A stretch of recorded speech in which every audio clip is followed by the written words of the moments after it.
Hermanos queridos, los bendigo y doy gracias a Dios de que podemos continuar transmitiendo las clases de estudio bíblico. Estamos pasando por un tiempo en que debemos, usted sabe, resguardarnos de esta pandemia. Ya vendrá el tiempo de recordar esto, por ahora es el tiempo de ser prudente. Y aquí estamos esperando seguir aprendiendo de la palabra de Dios, pero también al mismo tiempo confiados de que Dios es soberano y Él tiene el control de todas las cosas. Este es el tiempo que nos toca hacerlo de esta manera.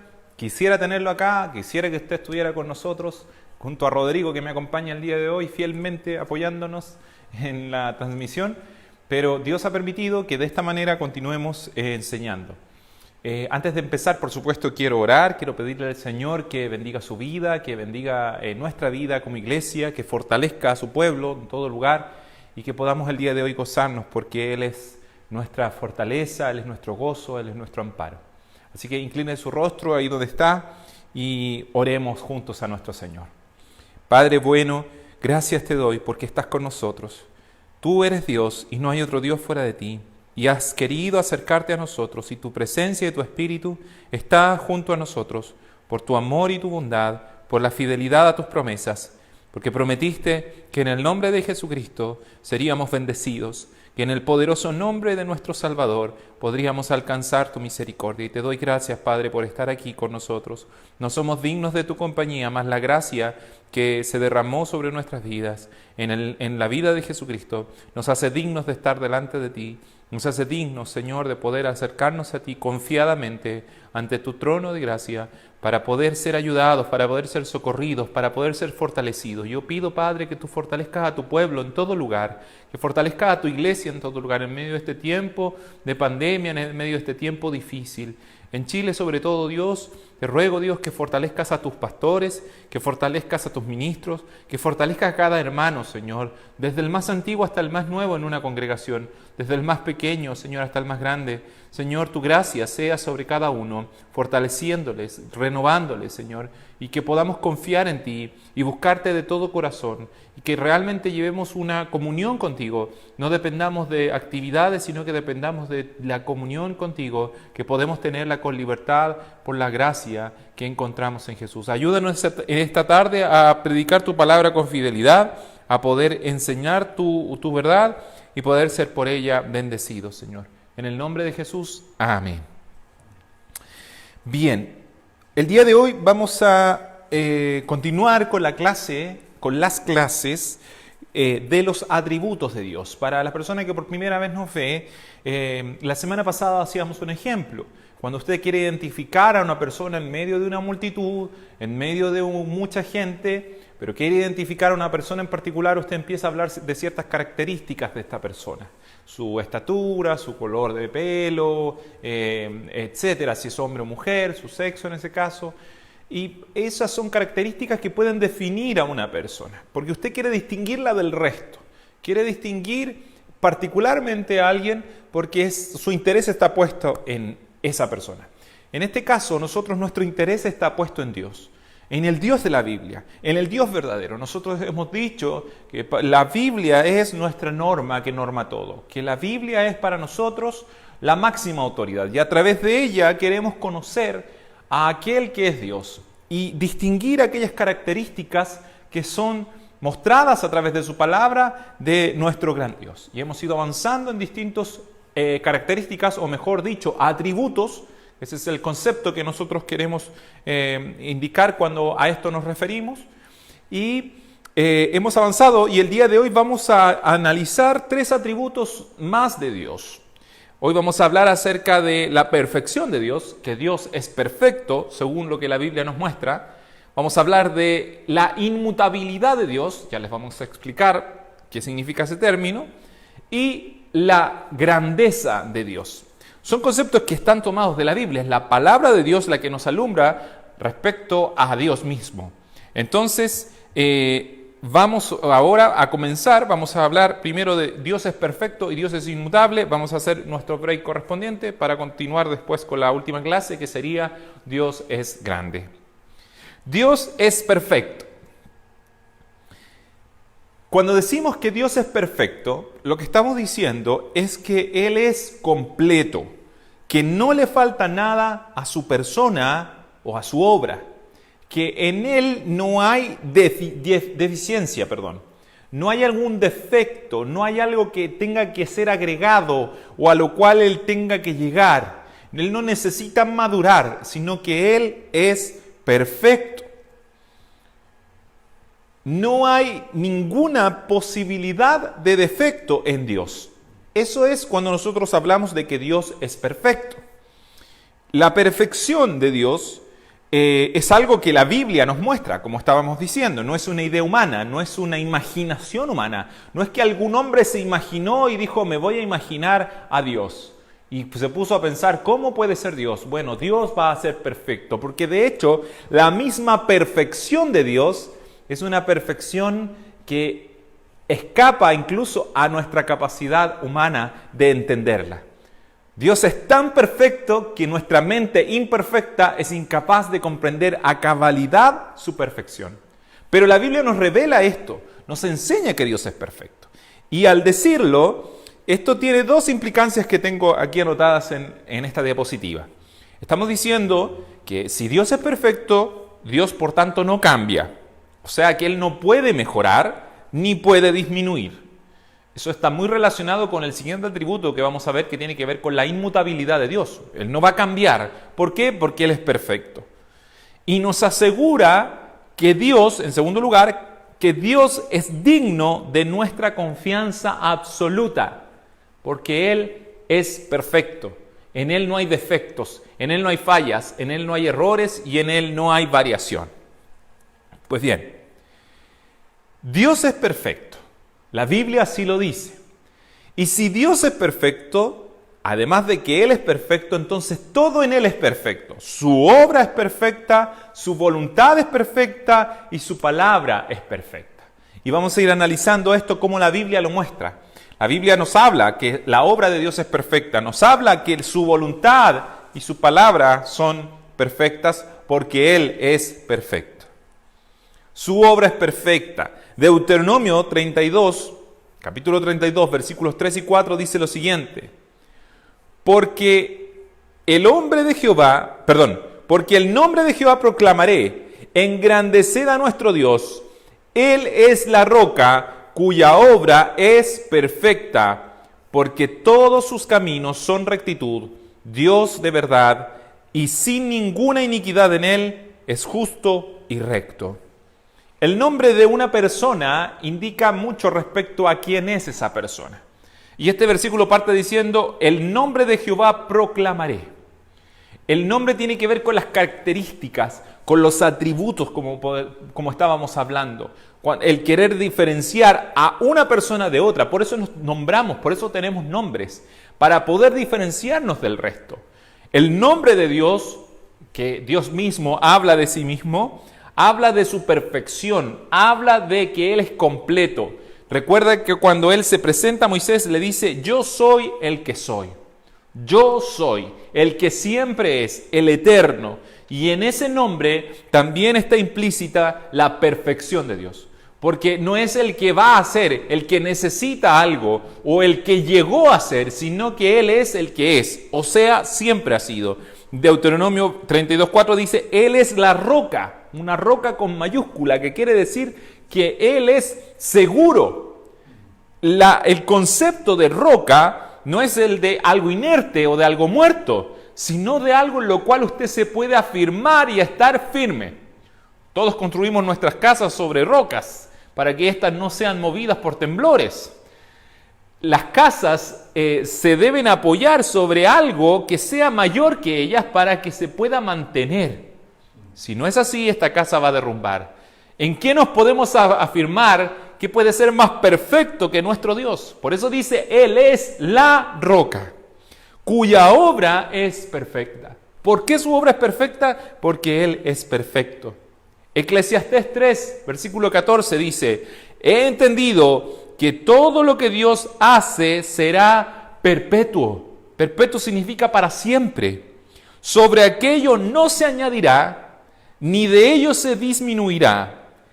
Y lo hace Dios para que delante de Él teman los hombres. Aquí está implícito el concepto de perfección. Cuando dice sobre aquello no se añadirá y no se disminuirá, está hablando de algo que está completo, que está perfecto. La obra de Dios es perfecta, por eso es perpetua, no necesita cambios. Esto es muy relevante. Al final vamos a meditar un poquitito respecto a esto.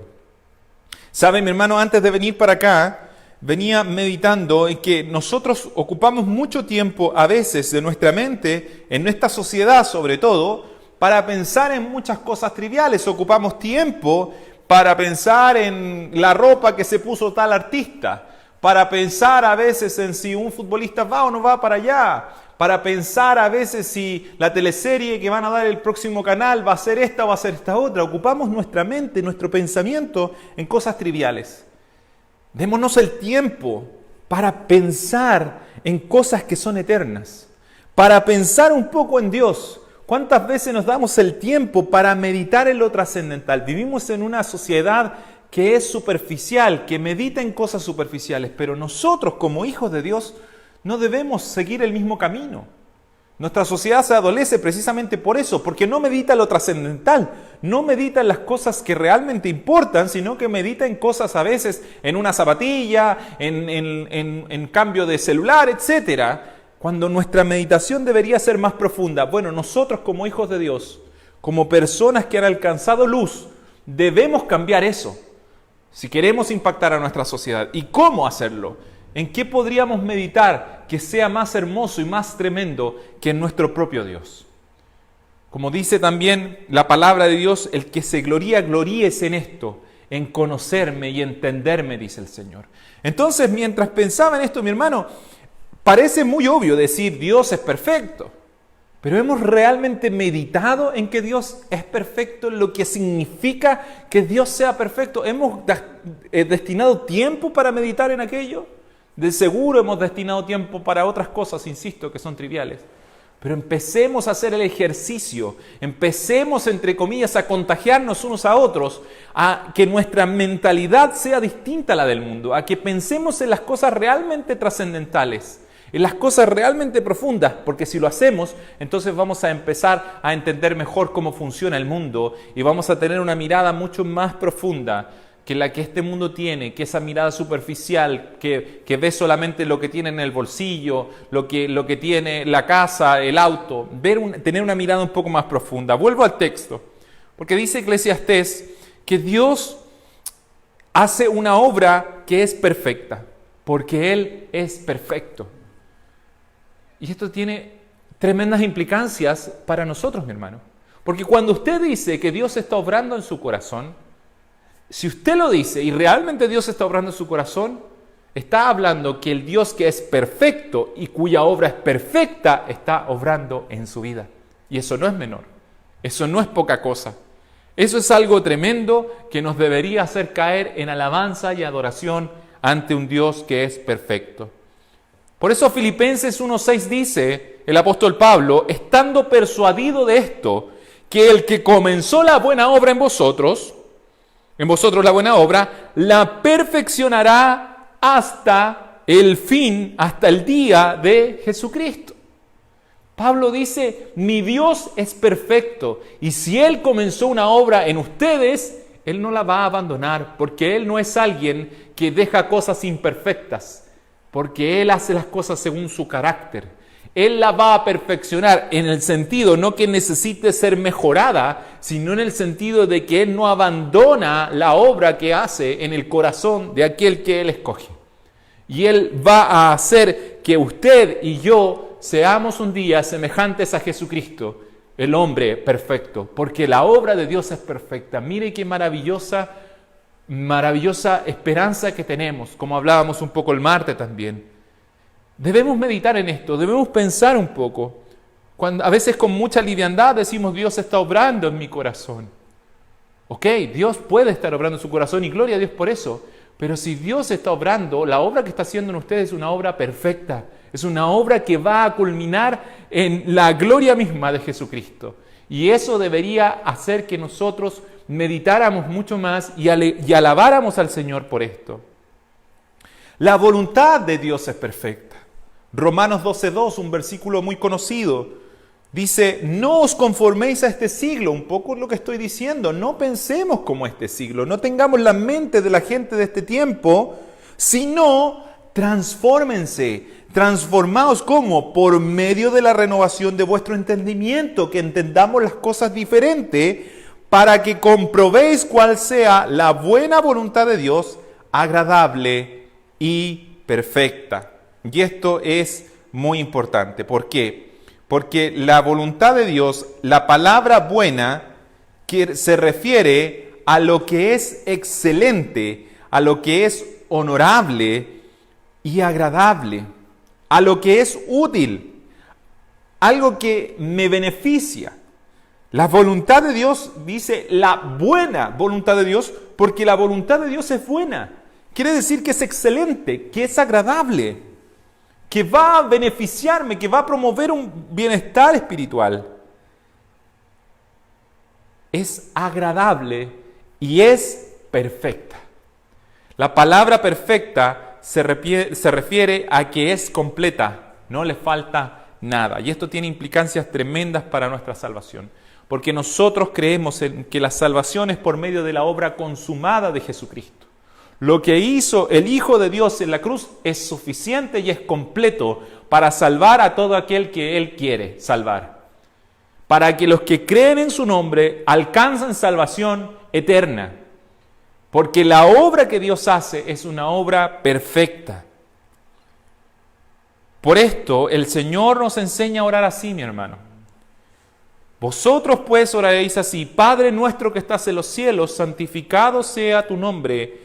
Venga a nosotros tu reino, hágase tu voluntad. ¿Por qué? ¿Porque Dios quiere ser un tirano sobre el mundo y que se haga lo que Él quiere nada más? No, mi hermano, porque nos conviene que se haga la voluntad de Dios, porque la voluntad de Dios es perfecta, es buena, es agradable. A veces no sabemos cómo orar, cómo pedir. A veces nosotros creemos que lo mejor para nuestro país puede ser un cambio de presidente, un cambio de, de la Constitución, y podemos estar en lo correcto o en lo incorrecto, Dios lo sabe, y cada uno bajo su conciencia puede decir si prefiere una u otra cosa, pero sobre eso está la perfecta voluntad de Dios. A lo mejor a usted, desde su punto de vista, lo que es mejor para Chile, está convencido de algo, pero Dios tiene un plan mucho mejor que el nuestro. ¿Por qué? Porque Él es perfecto. Ahora Dios quiere que nosotros entendamos sus planes, por supuesto. Dios quiere que caminemos en su voluntad. Pero primero debemos pedirlo, primero debemos clamar y decir: hágase tu voluntad. Yo quiero que mi país sea bendecido. Yo quiero que Chile sea bendecido. Pero mi oración debe ser entonces: hágase tu voluntad. ¿Por qué? Porque tu voluntad es perfecta. Y ahora apliquémoslo en nuestra vida. Que la voluntad de Dios sea hecha en mi vida significa que seré depositario de la obra perfecta de Dios. ¿Qué otra oración más maravillosa? ¿Qué mejor oración podría ser por mí, por Chile o por quien sea, que pedir que la obra perfecta de Dios sea hecha? Hágase tu voluntad, como en el cielo hay perfección, en el cielo no hay errores, en el cielo no hay pecado, en el cielo no hay oscuridad. Como en el cielo, así también en la tierra.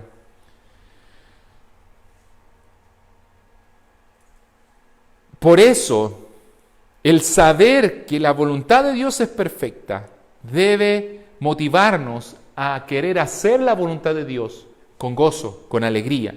Si sabemos que la voluntad de Dios es perfecta, entonces debemos gozarnos cada vez que hacemos cosas conforme a su voluntad. Como por ejemplo, venir a la iglesia, leer la Biblia, orar. Usted sabe, lo sabemos, que eso es la voluntad de Dios. Que Dios desea que oremos. Dios desea que nosotros leamos la Biblia, que la estudiemos, que la meditemos. Y si sabemos que esa voluntad de Dios es perfecta, entonces hagámoslo con gozo, hagámoslo con alegría. No venga a la iglesia diciendo así como: bueno, ya tengo que ir, como quien en el trabajo marca tarjeta, cumple y se quiere ir luego a su casa.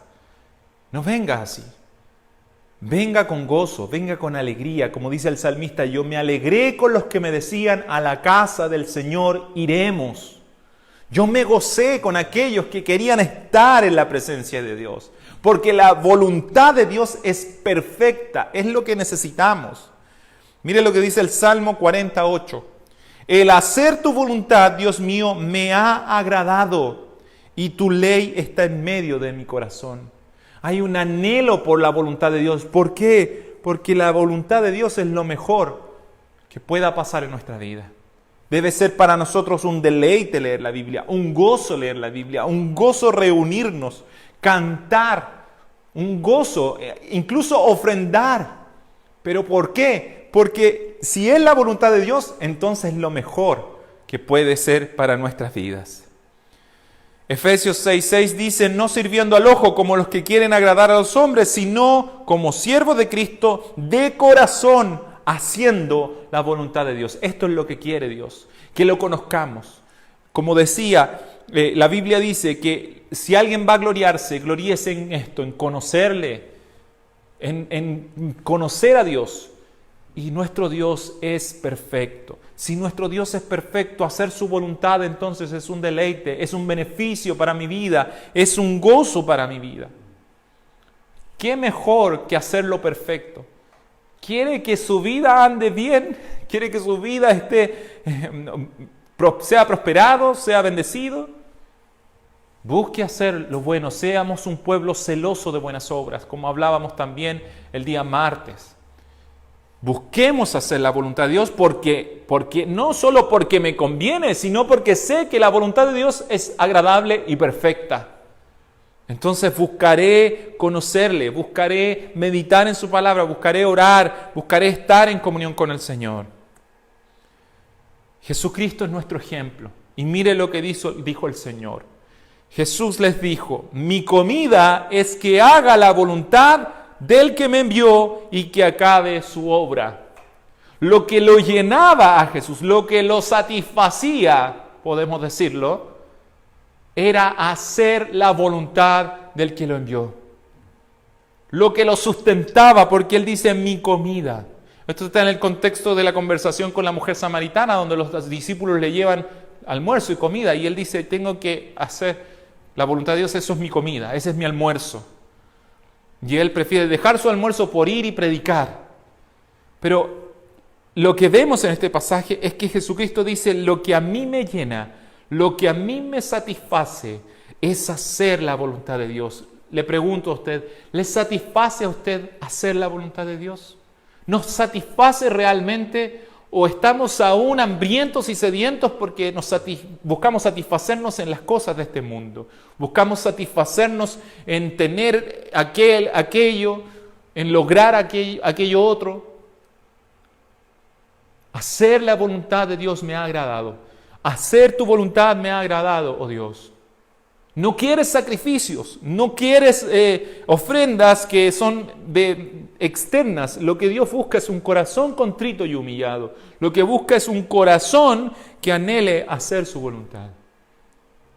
Eso es lo que Dios busca de nosotros, que de corazón le sirvamos. Y lo haremos con gozo, con alegría, si entendemos y sabemos que nuestro Dios es perfecto y que su voluntad es perfecta. Y lo otro maravilloso que involucra el hecho de que Dios sea perfecto es que entonces su palabra también es perfecta. Como en Dios no hay errores, Él no se equivoca al hablar. Todo lo que ha dicho es perfecto, es certero. Salmo 19, versículos 7 y 8 dice lo siguiente: la ley de Jehová es perfecta, que convierte el alma. El testimonio de Jehová es fiel, que hace sabio al sencillo. Los mandamientos de Jehová son rectos, que alegran el corazón. El precepto de Jehová es puro, que alumbra los ojos. Cuando tenga tiempo le invito a leer todo este Salmo 19. Es uno de mis favoritos, es hermosísimo. Pero meditemos un poquitito en estas palabras. La ley de Jehová es perfecta. Lo que Él ordenó, lo que Él mandó, lo que Él expresó que era su deseo, esto es perfecto. Y cuando nosotros hablamos de la ley, por supuesto, nos referimos a toda su palabra, a toda la Biblia. Y tiene el poder esta de convertir el alma. ¿Por qué? Porque es perfecta. La palabra de Dios es perfecta. ¿Quiere cambiar usted? ¿Quiere dejar sus malos hábitos? ¿Quiere dejar sus pecados? Lea la Biblia, estudie la Biblia, dedique tiempo a meditar en ella. Porque no hay otro libro que pueda transformar su alma, que pueda convertir su alma. Predique la palabra a sus hijos, léale la Biblia a sus hijos, porque no hay otra palabra que pueda transformar el alma, solamente la palabra de Dios, porque la palabra de Dios es perfecta. Y eso es lo que necesitamos, iglesia. Hoy en día, que tenemos la oportunidad de transmitir a través de estos medios, y que cualquiera se puede meter, no necesita entrar a un templo, necesita desde su computador simplemente meterse. ¿Pero qué estamos transmitiendo? Estamos transmitiendo opiniones personales, estamos transmitiendo ideas, estamos divirtiendo a la gente, estamos haciendo programas para mantenernos conectados, para llamarnos, o estamos transmitiendo la palabra de Dios. Transmitamos la palabra de Dios. Es que es muy fome, es que es muy aburrido, es que nos quedamos dormidos. ¿Cuál es el concepto que tenemos de Dios? Si nuestro concepto de Dios es un Dios que viene a entretenernos, que viene a divertirnos, entonces vaya a un circo y busque a Dios ahí. Pero si su concepto de Dios es un Dios perfecto, un Dios temible, un Dios grande y poderoso, acérquese a su revelación, que es su palabra, y nuestros corazones serán convertidos. El testimonio de Jehová es fiel, que hace sabio al sencillo. Si somos sencillos, si somos personas que a lo mejor no tenemos tanta capacidad intelectual, bueno, conozcamos su palabra, porque ésta nos hace sabios. Si no sabemos cómo dirigir nuestra casa, si no sabemos cómo lidiar con los problemas que tenemos en el trabajo o en cualquier parte, busque la sabiduría de Dios, porque esa sabiduría es perfecta. Esa sabiduría no va a fallar. Los mandamientos de Jehová son rectos, que alegran el corazón. Porque la voluntad de Dios es buena y agradable. El precepto de Jehová es puro, que alumbra los ojos. Por esto mismo, Pablo después se escribe en la misma sintonía, en el mismo sentido, inspirado por el Espíritu Santo, dice lo siguiente: toda la Escritura es inspirada por Dios y útil para enseñar, para redarguir, para corregir, para instruir en justicia. ¿Qué es eso? Sino decir que la Biblia es perfecta, que la enseñanza de Dios es perfecta. Al decir toda la Escritura es inspirada por Dios, viene de Dios, Dios es perfecto, por lo tanto es perfecta. Mire cómo continúa: a fin de que el hombre de Dios sea ¿cómo? Perfecto. ¿Por qué la Biblia puede perfeccionar, puede enseñar, redarguir, corregir, instruir en justicia, a fin de perfeccionar, llevar a la perfección a un ser humano? Porque la Biblia es la palabra de Dios y Dios es perfecto. A fin de que el hombre de Dios sea perfecto, enteramente preparado para toda buena obra. Solo Dios puede hacer perfecto al hombre. Solo Dios puede hacer que usted y yo, simples mortales llenos de errores, de pecados, de equivocaciones, seamos perfeccionados hasta la misma imagen de Jesucristo. Solamente Dios tiene esa capacidad. Ninguno de nosotros tiene esa capacidad. A veces creemos que nosotros estamos haciendo bien las cosas, creemos que somos mejores que el vecino. Mi hermano, si Dios no hace su obra en nosotros, jamás lograremos, como dice la misma Biblia, ni siquiera añadir un codo a nuestra estatura. No lograremos mejorar nada en nuestra vida. Creeremos según nuestro parámetro que hemos mejorado. Pero de parecernos a Jesucristo, el hombre perfecto, jamás lo lograremos si Dios no hace su obra en nosotros. Pero si Dios está haciendo su obra en nosotros, entonces alegrémonos, gocémonos, porque Dios es perfecto. Y Dios hace una obra perfecta. Él no la abandona. Terminemos en esta parte respecto a la obra perfecta de Dios diciendo lo siguiente. Nuestra respuesta ante este conocimiento de la perfección de Dios, de la perfección de su obra, de la perfección de su palabra, debería ser esto. Mire lo que dice el Salmo 119. Hablaré de tus testimonios delante de los reyes y no me avergonzaré. Y me regocijaré en tus mandamientos, los cuales he amado. Alzaré asimismo mis manos a tus mandamientos que amé y meditaré en tus estatutos. Como le decía, qué fácil es meditar, ocupar nuestra mente, nuestro pensamiento en cosas tan triviales. como el vestido de tal o cual artista, lo que dijo tal o cual persona. Qué fácil es perder el tiempo mirando videos de Facebook, mirando chistes o cosas que en realidad no nos van a aportar nada. Lejos de perfeccionar nuestra alma, muchas veces la van ensuciando más y más. Qué fácil es perder ese tiempo. Y si el mundo lo hace, mi hermano, ¿sabe qué? Es menos pecado que lo haga el mundo que lo hagamos nosotros. Porque ellos lo hacen en ignorancia. Pero nosotros que hemos alcanzado luz, meditemos en la palabra de Dios que es perfecta. Ocupemos nuestra mente para que sean los pensamientos de Dios llenando nuestro corazón. ¿Qué pasará si la obra perfecta, la palabra perfecta de Dios empieza a inundar nuestra vida? ¿Quedaremos igual? ¿Seguiremos siendo los mismos? Le aseguro que no. Le aseguro que no. ¿Qué voy a hablar frente a los demás? ¿Qué voy a hablar frente a mi jefe, frente a las personas que tengo en autoridad? ¿Qué vamos a hablarle al mundo? Hablaré de tus testimonios, aún delante de los reyes, de las personas que, entre comillas, puedan requerir de mí una palabra inteligente. ¿Qué palabra más inteligente puedo decir que lo que está escrito en la palabra perfecta del Dios del universo? No me avergonzaré de su palabra y me regocijaré en tus mandamientos, los cuales he amado. Alzaré asimismo mis manos a tus mandamientos que amé y meditaré en tus estatutos. Nuestro Dios es perfecto. Su perfección está en todo lo que Él hace. Su perfección está en su obra, su perfección está en su palabra. Entonces, si Él es perfecto, acerquémonos a Él. Meditemos en su palabra, en su obra perfecta. Y el Señor haga su obra perfecta en todos nosotros. Mis hermanos, los bendigo. Vamos a continuar luego de unos minutitos con la siguiente clase, donde hablaremos de la inmutabilidad de Dios y la grandeza de Dios.